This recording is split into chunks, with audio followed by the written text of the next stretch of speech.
changing. We're flying high, creating a complaint-free world. No more, no more complaining. People, their lives are changing. We're flying high, creating a complaint-free world. No more, no more. I have taught mindfulness and meditation to you all. I have done mindfulness and meditation programs. I have done half-day seminars. I've got some coming up. And so this is something that I have really studied, I feel, over the years. And when I was in ministerial school, one of the things that we would do in a class is actually to lead meditations. I've shared with you is to lead a meditation, and then we'd take a 15-minute break and someone else would lead a meditation to basically teach us how to do this when we got ordained and took over a church. Sounds bad. Took over a church. I went to serve a church. So I've seen a lot of different types. And as I mentioned to you all before, I was going back and really getting into TM, Transcendental Meditation, and was doing that for several weeks, if not over a month or two, and was telling my therapist about this. And he said, yeah, I used to do that too. He says, I want you to stop. I was like, what? He says, yeah, I got something else I want you to do. And what he had me do was to listen to this. It's an actual song. I found it both on Apple Music, and I have also found it on Amazon Music. So the name of the song is, I'm going to put it in here and then I'll explain to you. Can't remember if the name of the album is Coherence or if the name of the artist. That's why I was looking. But the name of the song is Two Bells.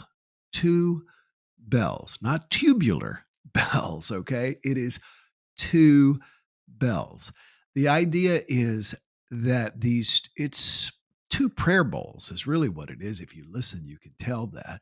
And someone is striking them at exact timing with a rubber mallet. There's no song. It is dung,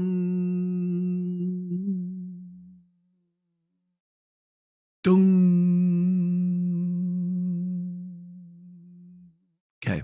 Now, the interesting thing about this is he says, I want you to listen to this, and I want you, and I said, what else do I do? Do I breathe right? Do I meditate? Do I focus on one thought? He says, no, I want you to focus on listening to the song, because the way it is mixed, it is designed to balance the left and right hemispheres of your brain. That's what he said. So I was like, come on, blah, blah, blah, blah, blah. And I was so emotionally connected with TM and had just heard an interview with Paul McCartney talking about he's been doing transcendental meditation for 50 years. And so I was like, this is what I'm going to do. And didn't do it for a week or two, and then was talking to the therapist again. And he's like, are you doing what I said you need to do? And he said, look, I used to do TM, did it for 6 years. I discovered this. I want you to try it. Well, I've been doing it twice a day. Here's what I've discovered. It's easier than any other meditation I've ever done because you are not trying to focus on something other than just listening. You focus on listening, and your mind goes off in different places. But what I find is that with no effort on my part to cause this to happen, after 3, 5, sometimes 10 minutes of doing that, my breathing just naturally reaches what I call that ocean breathing, where the waves go fully out and then they come fully in all the way up to the shore and fully out. Your breathing does this. It goes fully in and fully out. Because what most of us tend to do is breathe in what I call this range. It's like having a bellows, and instead of going, we go like this. This just not only naturally causes this to happen when you listen to this. If you listen to this 25 minutes and you do it twice a day, 25 minutes, twice a day. Now, I've waited to tell you all about this until I did it 10 times. I've been doing this now for 10 times. And I have found it to be the easiest, simplest, least ego resistant form of meditation that I've experienced with the longest effects. With the longest effects. Linda's asking about hedonic adaptation. In what context? I don't know that I was necessarily hedonically adapting to transcendental meditation. Or maybe that's what you're saying. I don't think that that's it necessarily. TM is difficult. And I'm not saying you shouldn't do it. I think the meditation you should do is the one you stick with. The same is true of exercise. Linda says, yes, absolutely. No, I don't feel that that was the case so much. I felt sometimes that TM was so difficult that it sort of, the effect that I got was an effect of having struggled for a while, which left me 20 minutes, which left me feeling stressed and uncomfortable afterwards, which is sort of the opposite as compared to doing this, which I noticed for long periods of time afterwards, and I'm talking hours. I continued that ocean breathing, that deep in and out, in and out of its own accord. It wasn't something that I naturally went to. And as a person who, has childhood PTSD, uh, getting anxious and jumping, and it comes very, very naturally to me.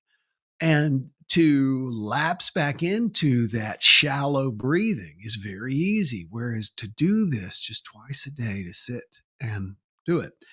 And like I said, I find it easier to do because I'm telling myself I'm not going to sit and be mindful for 20 minutes, or I'm not going to sit and repeat a mantra for 20 minutes. Yes, David says, does TM involve a mantra? Yes, it absolutely does. Um, to get into TM is only the lineage is through the Maharishi Mahesh Yogi, and you actually have to get a TM teacher, and it's somewhat expensive. I think it was about $1,000 if I'm not mistaken. And the training is just really, you sit down and you give the trainer a white handkerchief, which is symbolic, and some flowers, which is also symbolic. And then the mantra is whispered into your ear. Your mantra is given to you. And that then is your mantra. And you are never to share it. You are never to say it out loud, which I have never done. The funny thing is, though, that I saw a movie years ago, and there was this woman who was playing like this hippie, and she was meditating, and they were doing this over the top representation of meditating. And she was saying my mantra. She was actually saying my mantra, the same one that I have. And I was like, number one, are they giving the same mantra to all of us? And that's why we're not supposed to repeat it. Yeah, pretty amazing. So I wanted to give this a real test. And let me tell you about my real test that happened recently. And I want to share what happened to you, with you rather.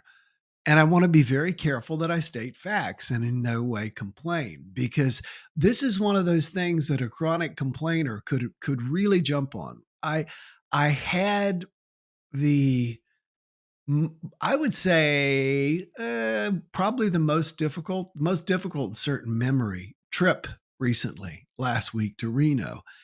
And now, mind you, I had been doing this daily meditation. Once again, look in the chat. You'll see it. It is Two Bells by Coherence. That's what it's called. Two Bells, not tubular bells. So I'd been listening to this twice a day, and I continued to do this the whole time I was on this trip, even with what was going on. My flight to Denver for my connection to Reno was delayed from Miami. It was delayed so much that I missed my connection to Reno. We were then put up in hotels for the night. And when I got to the hotel, It took 45 minutes for the young man to figure out how to put the hotel vouchers in. He was doing his best, and we were all exhausted, having sat in the plane, waited. They actually loaded the plane and then unloaded it. So that was part of the process. Now, mind you, I'm not complaining. I'm stating facts. I then slept 3 hours, got up, got back on a shuttle, went back. They had some troubles with the plane they were going to put us on, and now I was flying through Salt Lake City, if I'm not mistaken.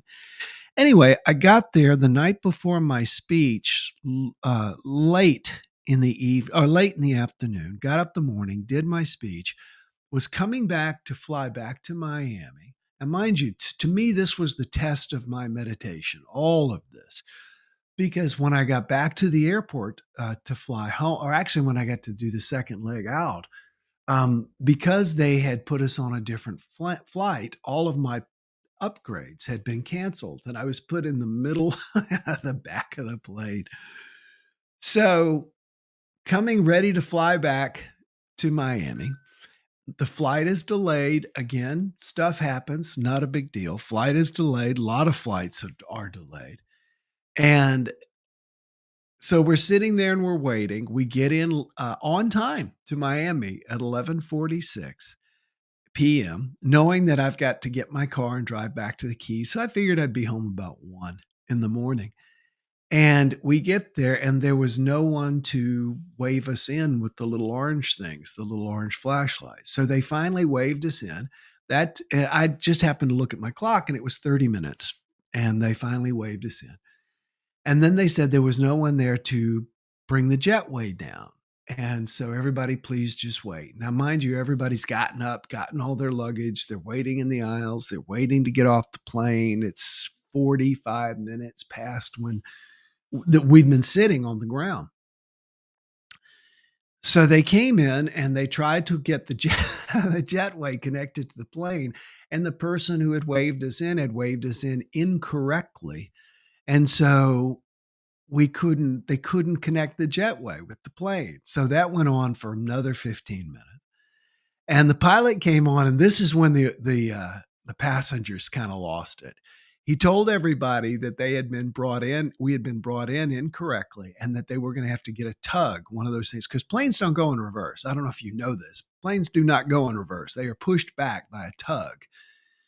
They were going to have to try and find a tug operator and a tug because it was now like going on 1 o'clock in the morning.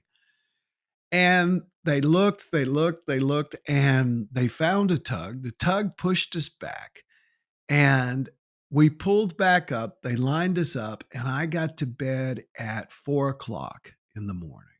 And I had expected to get to bed about 1. And this was after very, very little sleep.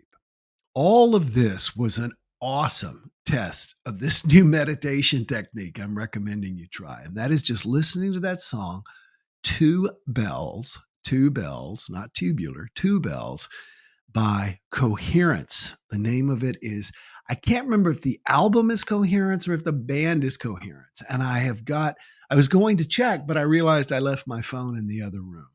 But as soon as we're done, I'm going to watch it. So happy birthday to me. Thank you all once again for being with me. I'm going to check in and look at some of the things that you all have written. I did want to share this with you, and that is to remind you, please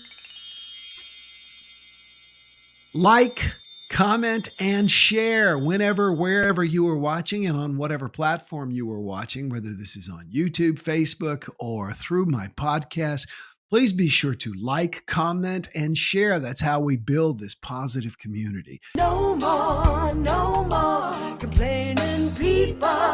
Their lives are changing. We're flying high, creating a complaint-free world. No more complaining people. Their lives are changing. We're flying high, creating a complaint-free